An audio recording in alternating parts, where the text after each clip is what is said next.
Esta homilía llega a ustedes a través de Radio Claret América, el Instituto Bíblico Claretiano de las Américas y su estación hermana Bendita Eucaristía Radio en la ciudad de Fresno. Presentan Poniendo el Evangelio en Práctica con el Padre Manuel Villalobos, un programa para aprender a amar a Dios sin miedo. Iniciamos. Buenos días, hermanos y hermanas que nos sintonizan a través de Radio Claret América y de su estación hermana de Bendita Eucaristía Radio. Reciban un cordial saludo. Mi nombre es Manuel Villalobos Mendoza, soy misionero claretiano de la provincia de los Estados Unidos y Canadá, y como cada domingo me encuentro con ustedes compartiendo la palabra de Dios, con la finalidad de que esta palabra se vuelva vida, les dé esperanza y les aliente a seguir buscando a Jesús, fuente de vida y de salud. Estas lecturas y esta reflexión van a ser para el día 10 de mayo y vamos a pedirle a Dios que en estos momentos en que la comunidad se siente postrada, se siente abandonada y tiene miedo a causa del COVID-19, vuelva a experimentar otra vez la alegría del Evangelio. Señor Jesús, tú que pasaste por este mundo haciendo el bien, curando a las personas enfermas, mostrando compasión a la gente pecadora, enseñándonos con parábolas que el reino de Dios estaba cerca. Te pedimos que veas con humildad y con compasión a la comunidad que sigue en miedo, que sigue dudando de tu presencia, que se sigue cuestionando dónde está Dios en su vida. Te pedimos que derrames tu bendición, que nos regales salud que tanto necesitamos. Tú que vives y reinas por los siglos de los siglos. Amén. El Evangelio para esta semana está tomado de Juan, del capítulo 14, del versículo 1 al 12. Y dice lo siguiente: No se turben, crean en Dios y crean también en mí. En la casa de mi Padre hay muchas habitaciones. De no ser así, no les habría dicho que voy a prepararles un lugar, y después de ir y prepararles un lugar, volveré para tomarles conmigo, para que donde yo esté también ustedes. Para ir a donde yo voy, ustedes ya conocen el camino. Entonces Tomás le dijo: Señor, nosotros no sabemos a dónde vas. ¿Cómo vamos a conocer el camino? Jesús contestó: Yo soy el camino, la verdad y la vida. Nadie va al Padre sino por mí. Si me conocen a mí, también conocerán al Padre. Pero ya lo conocen y lo han visto. Felipe les dijo: Señor, muéstranos al Padre y eso nos basta. Jesús les respondió: ¿Hace tanto tiempo que estoy con ustedes y todavía no me conoces, Felipe? El que me ve a mí, ve al Padre. ¿Cómo es que dices entonces, muéstranos al Padre? ¿No crees que yo estoy en el Padre y que el Padre está en mí? Cuando les enseño, esto no viene de mí, sino que el Padre que permanece en mí hace sus propias obras. Yo estoy en el Padre y el Padre está en mí. Créanme en esto. O si no, créanlo por las obras mismas. En verdad les digo, el que cree en mí hará las mismas obras que hago yo y las hará aún mayores. Palabra de Dios. Dejamos un momento para que esta palabra anide en nuestro corazón y estas palabras nos enseñen también a descubrir que Dios está con nosotros, así como Dios, el Padre, está en la persona de Jesús. También este Jesús se vuelve comunidad, se vuelve relación, y por eso es que estamos invitados a guardar sus palabras y a agradecerle por estas palabras. Vean qué bonito comienza el Evangelio de Juan. No se turben, crean en Dios y crean también en Jesús. Recordemos que este Evangelio de Juan es un evangelio que se escribió en unos momentos muy complicados y difíciles de la comunidad. Lo estamos situando alrededor del año 90, donde esta comunidad tiene varios problemas internos, especialmente los que debilitan más a la comunidad. Se están desprendiendo del judaísmo oficial, los están expulsando ya de las sinagogas y esta comunidad está agarrando su propia identidad de alguna manera. Y también están desarrollando una manera única de entender a Jesús. Por eso es que en el Evangelio de Juan, Jesús glorificado ya es el Cristo que se va a identificar plenamente con el Dios del Antiguo Testamento. Y muy probablemente para la comunidad judía que habían aprendido que solamente hay un Dios verdadero, los títulos que esta comunidad le está dando a Jesús pueden resultar escandalosos. Entonces, estos problemas se van a ver reflejados en una comunidad que tiene miedo y una comunidad que también está descubriendo quién es Jesús. Una comunidad que va a ir aprendiendo a través de la relación con su Cristo glorificado, cuál es la acción exactamente que este Cristo tiene en relación con la comunidad, en relación con Dios Padre y en la relación con el Espíritu también que está presente de alguna manera muy trinitaria, ¿verdad? Y también este texto que acabamos de escuchar desde el capítulo 13, Jesús comienza con el testamento espiritual de despedida. Este es un género muy querido y utilizado en la antigüedad, donde el patriarca, cuando ve que su muerte está próxima, llama a sus seres queridos, llama a sus hijos y les advierte de los peligros que van a venir en el mundo, de las divisiones que se va a encontrar la familia cuando el patriarca muera.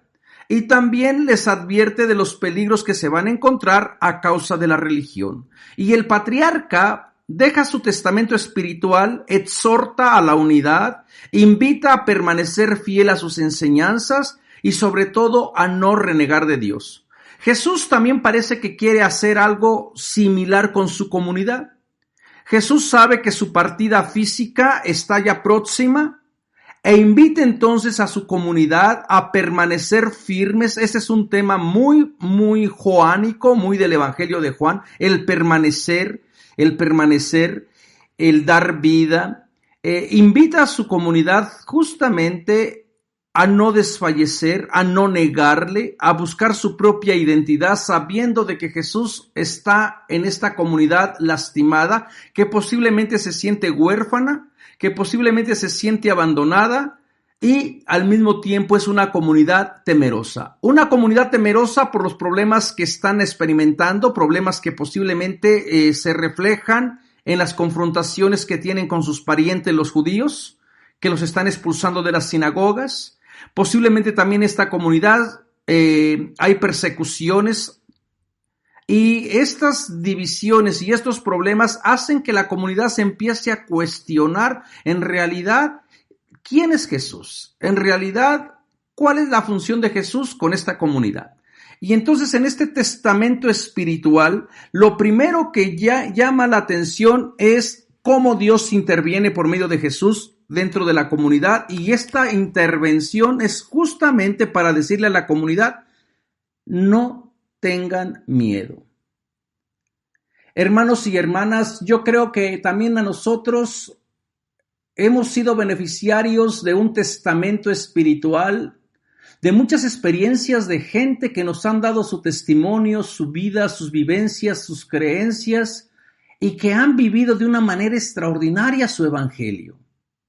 Toda esta riqueza que nosotros hemos atesorado a través de generación y generación nos debe dar la certeza de que el miedo no tiene la última palabra. No es la primera vez que la comunidad se enfrenta a una pandemia. No es la primera vez que la comunidad sufre la peste. Dentro de la historia de la iglesia y de la humanidad, la comunidad cristiana ha experimentado plagas, pestes, fiebres, ha experimentado bastantes momentos difíciles y sin embargo la vida triunfa. La vida vuelve y emerge como signo de que Dios es un Dios de vida.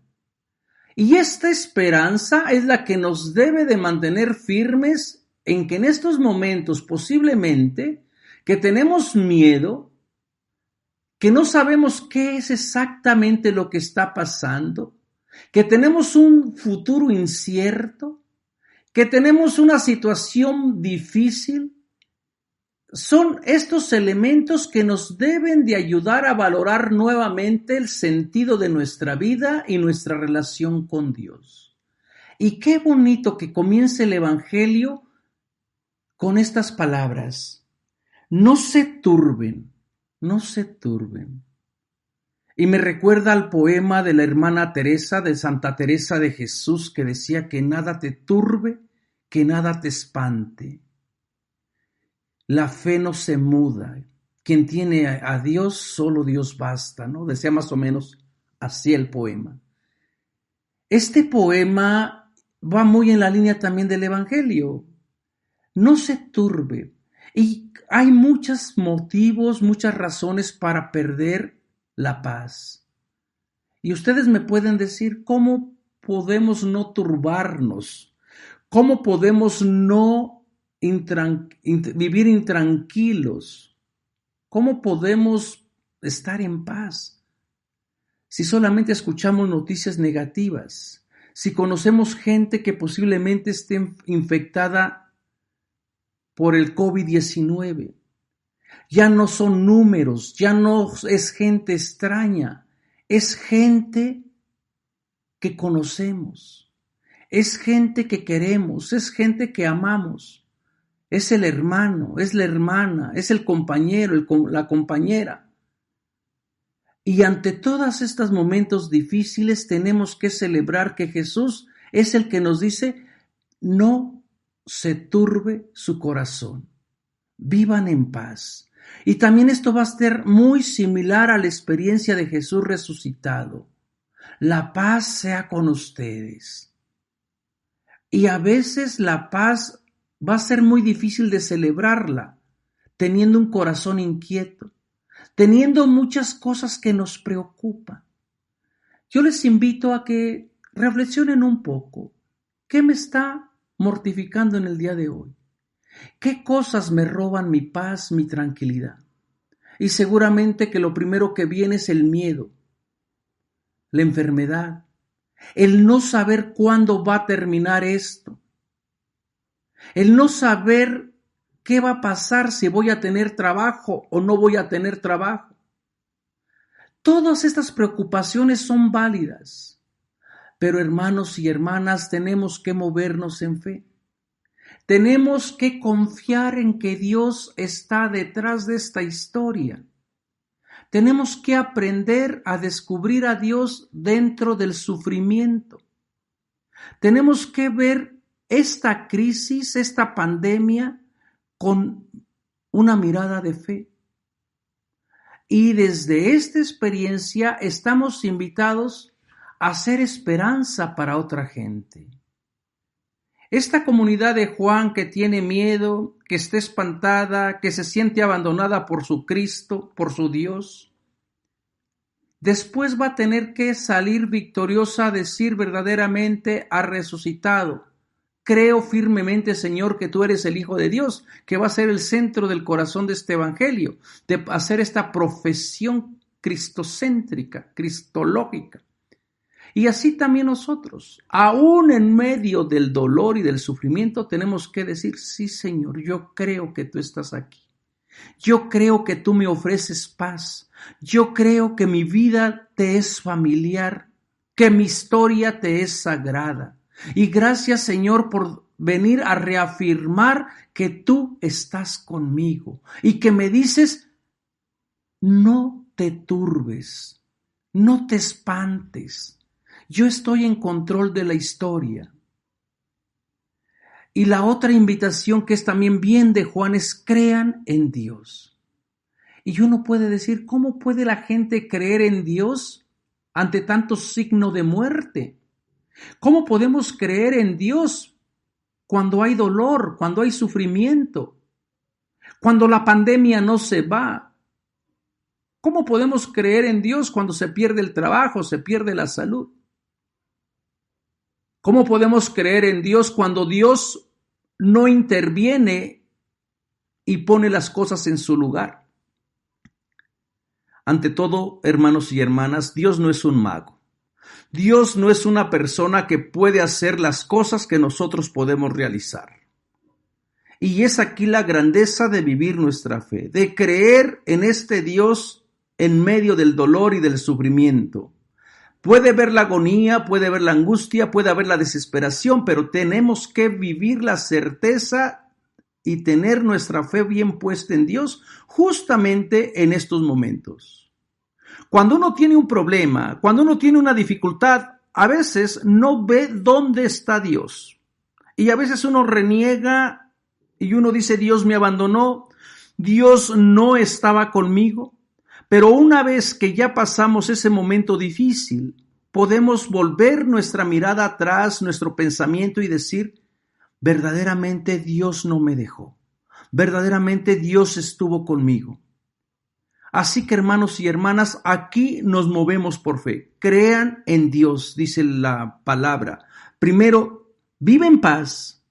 Ten la certeza, este es como el presupuesto, ten la certeza de que Dios está contigo. Y si tú tienes la certeza de que Dios está contigo, que Dios te da paz, que Dios es el dueño de la historia, tienes que creerle. Y una vez que tú le des tu fidelidad, tu entrega a este Dios que te invita a tener paz, tienes que tener también la certeza de que Dios también a veces habla en el sufrimiento y que desde el sufrimiento Dios comunica vida, desde el dolor también se encuentra Dios. Pónganse en la actitud de Jesús, por ejemplo, en su noche oscura, en su Getsemaní, en su grito desterrador, o en su grito de Dios mío, ¿por qué me has abandonado? Y desde allí Dios le hace justicia a su resucitado. Crean en Dios y crean también en Jesús. Fíjense cómo ya viene Juan el Evangelio prácticamente a identificar al Dios Padre, al Dios Creador, con Jesús mismo. Y este evangelio nos presenta una cristología que nosotros llamamos muy elevada. Y cuando hablo de cristología, estoy hablando de aquellos títulos que se le dan a Dios, que se le dan a Jesús y que eran exclusivamente de Dios del Antiguo Testamento, del Dios Padre. Y para este evangelio, lo que Dios Padre hace, también lo hace Jesús. A lo mejor a nosotros nos causa un poquito de curiosidad o ya no nos extrañamos porque nosotros ya entendemos de que Jesús es la segunda persona de la Trinidad y que ya tenemos bien claro de que Jesús es el Hijo de Dios. Pero para esta comunidad que apenas está formulando su fe, pues no lo veía tan claro, ¿verdad? Van a ir descubriendo cómo este Jesús también era hijo de Dios y cómo es la relación directa entre Jesús y el Padre. Y bueno, hermanos y hermanas, yo creo que aquí también sería la invitación a descubrir que la divinidad se puede expresar, se puede manifestar de muchas maneras y cada una de esas manifestaciones nos van a hablar de un Dios que entra en diálogo con una comunidad. Y sea cual sea tu idea que tú tienes de Dios, cree en Dios. Porque ese Dios es un Dios de vida. Ese Dios es un Dios que te cuida. Y luego también habla inmediatamente de la figura de la casa. Y me gustaría hacer énfasis, especialmente ahora que la invitación es permanezcan en la casa. ¿Cómo sería la casa de esta comunidad de Juan? ¿Habría salud en la casa de la comunidad de Juan? Previamente, en el capítulo 11 y 12, se manifiesta una casa que está bajo el flagelo de la muerte, la casa de Lázaro, de Marta y de María. Y es interesante cómo Jesús no entra en esa casa que está bajo las sombras de la muerte, porque Jesús no puede ser asociado con algo que no da vida. Y Jesús, con su propuesta, viene a sacar a la gente de la casa y luego, fíjense, Marta, María salen de la casa de la muerte, se encuentran con Jesús, le dicen dónde está el hermano que ha muerto, que Jesús quiere, que es Lázaro, y Jesús lo llama a la vida para decir la muerte no tiene la última palabra.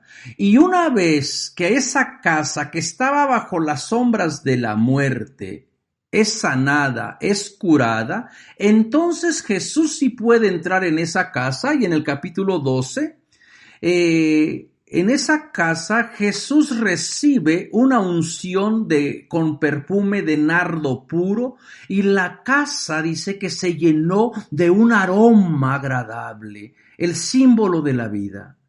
Así que se mueven estas dos dimensiones de la casa, una casa que está bajo el COVID-19, bajo el símbolo de la muerte, que Jesús no puede estar en esa casa, que Jesús no puede estar o no ser Jesús no es el causante de esa enfermedad, porque Jesús quiere que la casa tenga vida, Jesús quiere que la casa huela otra vez a nardo puro, y por eso necesita purificar casas. Y si hay una casa que vive bajo el flagelo de la muerte, no es porque Dios lo mande, no es porque Jesús lo quiera. Al contrario, Jesús está enamorado de la vida y Jesús quiere que todas las casas se llenen del perfume de la vida. Y fíjense cómo otra vez habla del simbolismo de la casa. Dice, en la casa de mi Padre hay muchas habitaciones. Y aquí de una manera muy metafórica, está hablando de una casa universal, de una casa que está curada, de una casa que da vida, de una casa donde no es como un hotel, donde hay relaciones, hay intimidad, la gente puede convivir. Y lo extraordinario de esta casa es que toda la humanidad puede tener cabida dentro de esta casa, porque su casa es muy grande. Algo muy similar también a lo que sucedió con la casa donde celebró su última cena. Dice que la casa era muy grande cuando celebraron su última cena. Preparen allí la cena, decía en el Evangelio de Marcos, vayan, encontrarán a un hombre cargando un cántaro de agua, él les mostrará la casa. Preparen allí la cena en el piso superior y preparado ya con divanes, porque la casa es grande. Juan lo dice de una manera más explícito. La casa de Dios es una casa abierta para toda la humanidad. Y en esa casa toda la familia humana puede sentirse acogida, sanada, perdonada, reconciliada. Y tristemente, hermanos y hermanas, la comunidad a través de los siglos, en vez de ver que en la casa de Dios hay muchas habitaciones, nosotros nos hemos encargado de ir cerrando habitaciones o de ir reduciendo la casa de Dios a un cuartucho, a una casa donde solamente caben los privilegiados, los 144,000, donde solamente los buenos, los que cumplen la ley, los que van a misa, los que tienen todos los sacramentos, los que guardan todos los mandamientos. Pero la casa de Dios sigue siendo una casa grande. Y el banquete de Dios sigue siendo un banquete que convida a ricos, a pobres, a cojos, a ciegos, a leprosos y a todo mundo, porque la casa es una casa grande. Y es la casa de Dios. Y en la casa de Dios, Dios manda y organiza su casa. Así que, hermanos y hermanas, debemos de alegrarnos porque en la casa de Dios ya no hay COVID-19, no hay enfermedad. En la casa de Dios todo mundo especialmente aquella gente que se sentía separada, alejada, también puede tener cabida, también puede tener acogida. Y uno puede decir, Señor, ¿por qué abres tu casa? ¿Por qué ofreces tus aposentos a gente que no se lo merece? Desde el punto de vista nuestro uno lo puede pensar, uno lo puede decir, o tú puedes tratar de bloquear, como dice la gente, a gente para que no pase a esta casa, para que no experimente la misericordia de Dios. Pero nosotros, hermanos, no somos dueños de la casa. La iglesia no es dueña de la casa. Nosotros somos solamente los invitados a mostrar que en la casa de Dios efectivamente hay muchos aposentos. Y fíjense la certeza de Jesús resucitado que dice, de no ser así, no les había dicho que voy a prepararles un lugar. Entonces Jesús no quiere dejar huérfana a la comunidad. Esta idea que nosotros tenemos de que Dios es el causante del mal, de que Dios vive lejos, de que Dios es un Dios juez, de que Dios es un Dios negativo, tiene que ser purificada, tiene que ser eliminada, porque ese no es el Dios de Jesús. El Dios de Jesús es un Dios incluso que envía al Hijo amado y que el Hijo amado nos enseña que hay posibilidades de entrar en relación con toda la humanidad. Nos enseña que en la casa de Dios todo mundo puede caber. Y no solamente eso, Él mismo se pone como el servidor de la casa para que su comunidad goce. Es como una nueva creación.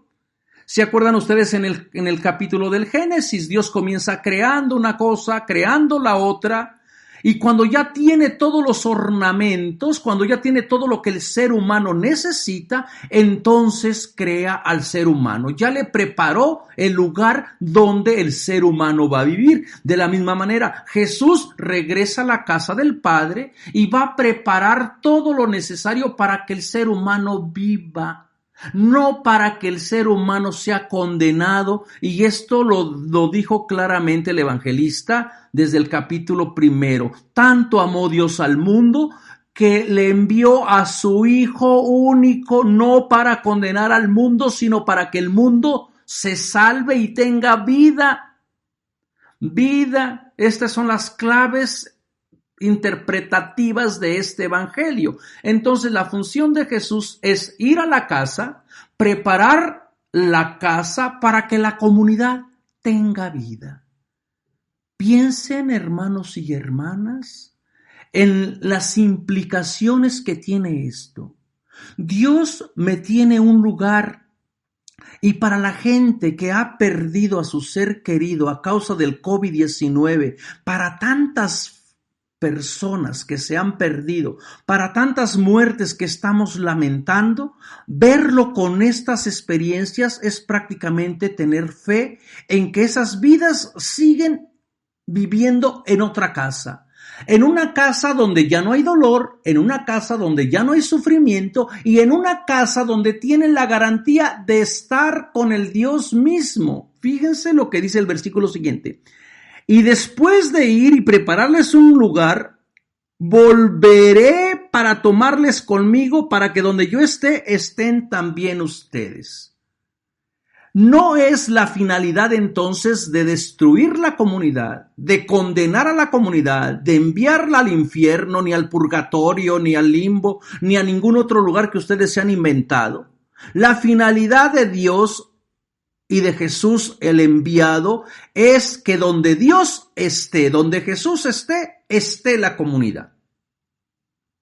Si Jesús está glorificado con el Padre, la comunidad tiene que estar glorificada con el Padre. La comunidad, esta es la función de Jesús, que donde Él esté, esté también la comunidad.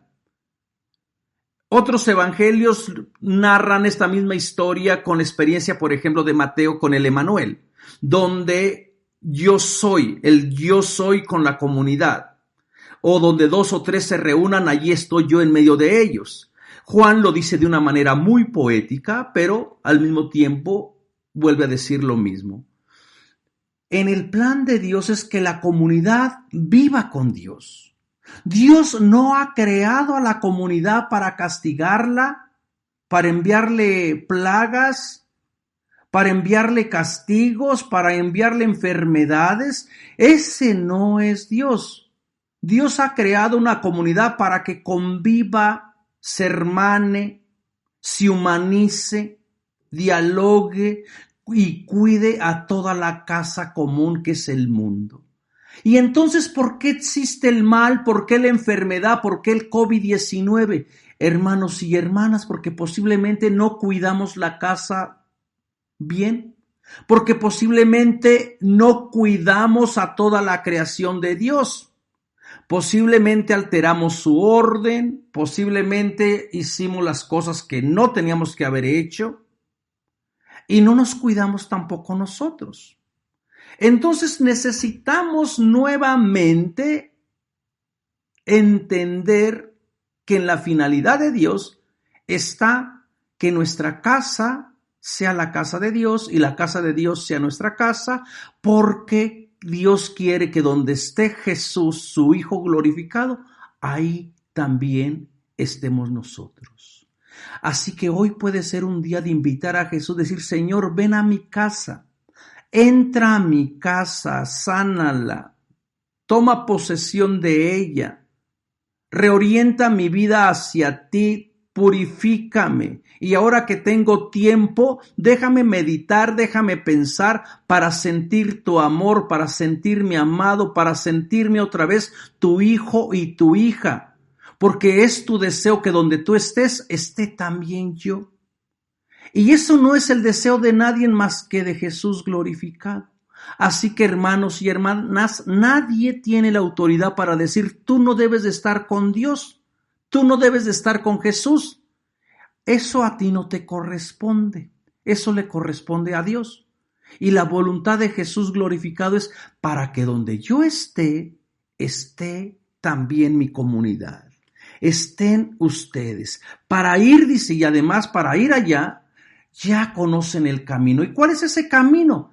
El camino de la muerte, el camino discipular. Y por eso es que la gente se empieza a hacer preguntas: Señor, no sabemos a dónde vas, ¿cómo vamos a saber el camino? Efectivamente, porque saben que en la cruz hay dolor, porque saben que en la cruz hay humillación y nadie quiere tomar el riesgo de morir por la otra persona. Y esta comunidad está desorientada, realmente no conocen el camino, no han llegado a entender que en la muerte se encuentra la vida, no han llegado a entender que en la cruz hay vida. Hermanos y hermanas, yo creo que estamos igual que esta comunidad, no sabemos el camino, no queremos entender que también en el sufrimiento se encuentra Dios, no queremos entender que también el sufrimiento puede ser la manera de ayudarnos a reorientar nuestra vida para volver a creer en Cristo Jesús. Así que tenemos que cambiar nuestros parámetros de ver nuestra historia, de ver nuestra relación con Cristo y comenzar a ver el sufrimiento no como un castigo, sino como una oportunidad de entender a este Dios que sufre con su pueblo. Si este pueblo sufre y si la premisa es de que Dios quiere estar con su pueblo, también Dios sufre. También Dios sufrió en la cruz y también Dios murió en la cruz. Y por eso es que la comunidad puede experimentar salvación, porque este Dios se solidariza con el pueblo que sufre, con el pueblo que duda, con el pueblo que le cuesta trabajo entender dónde está Dios. Y bueno, si no saben el camino, es necesario reorientarnos y fíjense lo que hace Jesús. Ya pone la imagen del camino no solamente a discipular, sino se establece él mismo como camino. Yo soy el camino.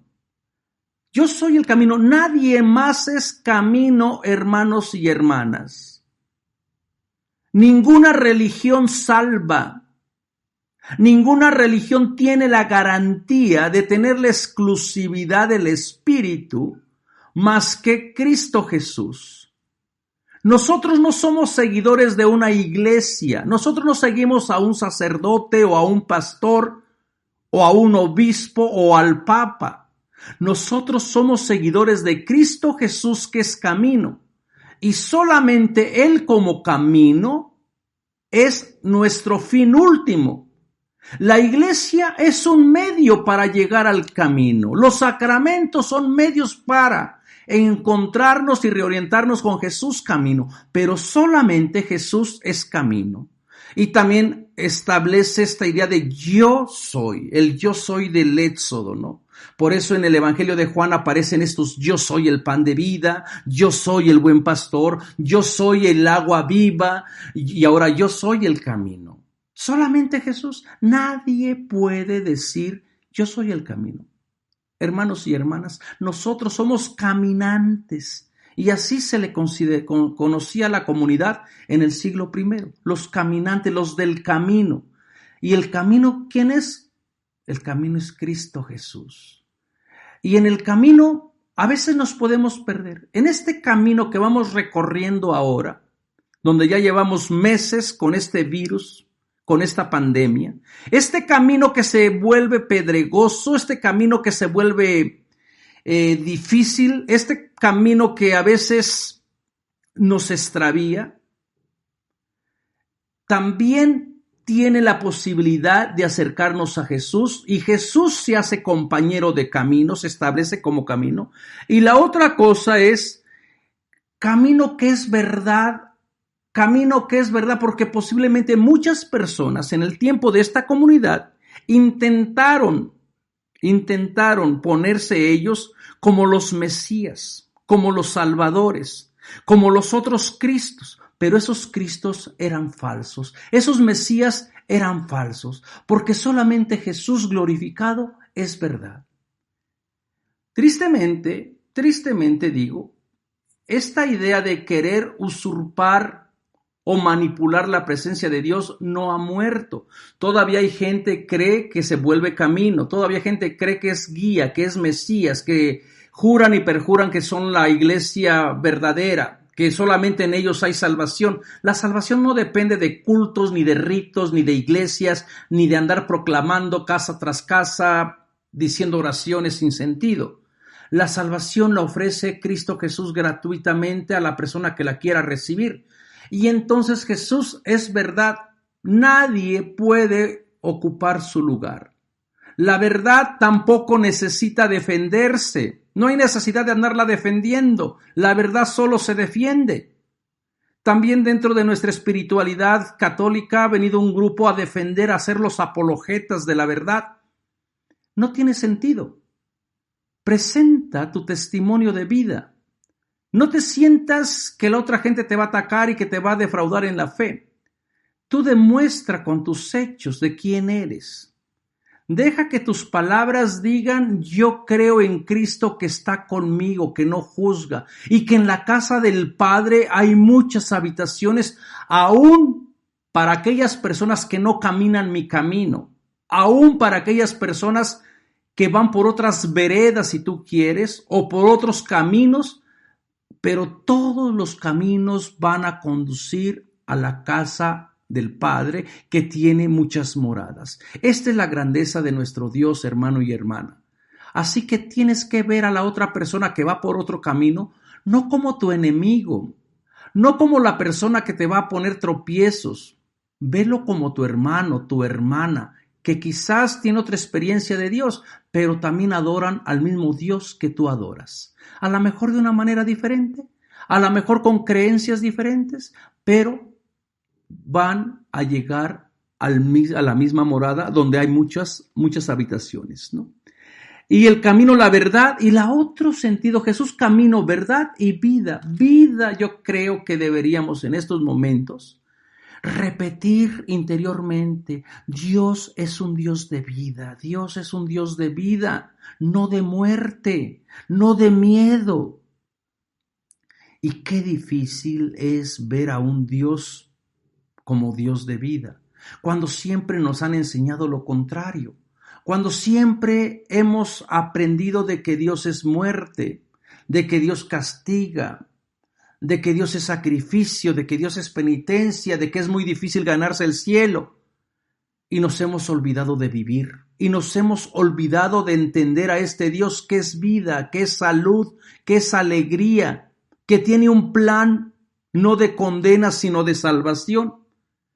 Y entonces, conocerlo, conocer a Cristo, conocer su plan, es conocerlo, darle la fidelidad, darle la entrega y celebrarle en la vida diaria, en lo cotidiano.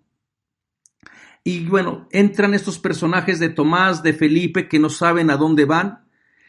Y yo creo, hermanos y hermanas, que estos Felipes y estos Tomases que no saben quién es Dios, que no saben quién es Cristo, que no conocen el camino, se siguen multiplicando. Todavía a veces en nuestra vida corremos el riesgo de no saber dónde vamos, especialmente en momentos como estos. ¿A dónde va el mundo? ¿A dónde va la civilización? ¿A dónde va la comunidad? ¿A dónde va la iglesia? Andaremos quizás como ovejas sin pastor. Andamos quizás extraviados, lastimados, renegando de Dios, culpándolo por las cosas que nosotros hemos hecho. Y la propuesta de Jesús es: otra vez tienen que confiar en mí, otra vez tienen que descubrir que yo soy camino, soy verdad y soy vida, y que es mi intención para que ustedes hagan y glorifiquen a Dios, pero tienen que hacer las obras del Padre para glorificarlo. ¿Y qué obras son estas? Bueno, en el Evangelio de Juan estas obras juegan un papel muy importante porque son las obras que van a presenciar la divinidad de Cristo Jesús. ¿Y cuáles obras nosotros podemos hacer? Bueno, podemos hacer las obras de la misericordia, ¿verdad? Las obras de la compasión, las obras de entendernos como comunidad amada, querida por Dios. Hermanos y hermanas, este evangelio nos debe de ayudar y de enseñar a creer que nuestro Dios es un Dios involucrado en nuestro sufrimiento, en nuestra tristeza, en nuestras preguntas, en nuestros razonamientos, que nuestro Dios es un Dios que nos ofrece su amistad, que quiere que vivamos en paz, tranquilos. Es cierto que es muy difícil vivir tranquilos y en paz en esta incertidumbre, con muchos problemas encima, pero aprendamos una cosa, aprendamos a ser más humanos. Algo bueno tiene que nacer de esta experiencia de miedo y de temor.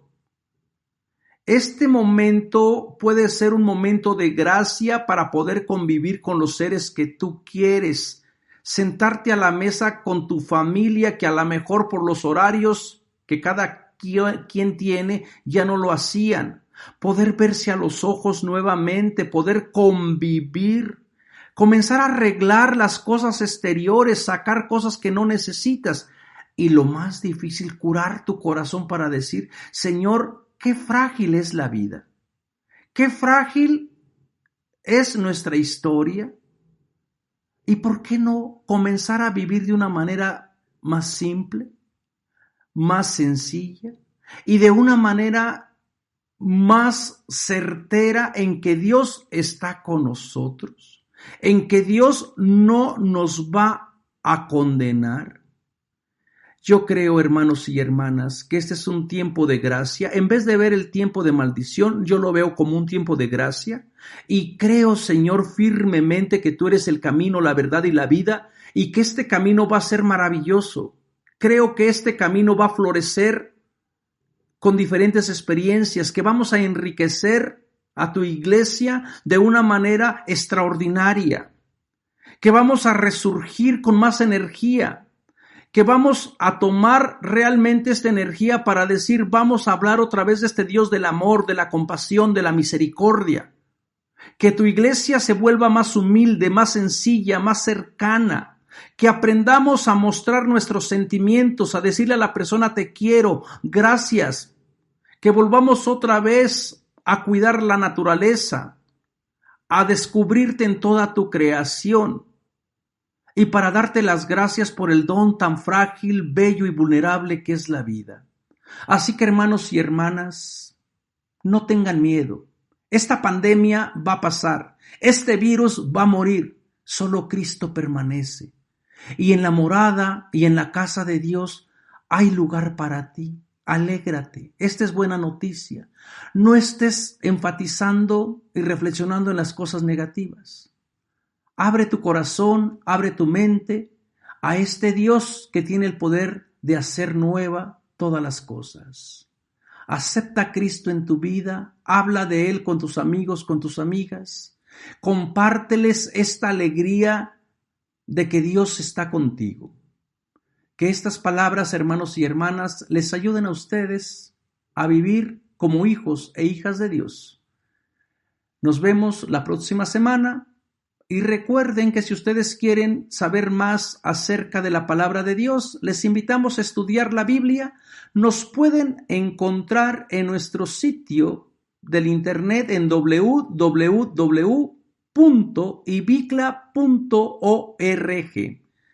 También tenemos escuelas en la ciudad de Fresno, Chicago, San Antonio, Atlanta. Pueden ustedes encontrar más información, como les decía, en www.ibicla.org o pueden buscar también nuestras clases virtuales en YouTube.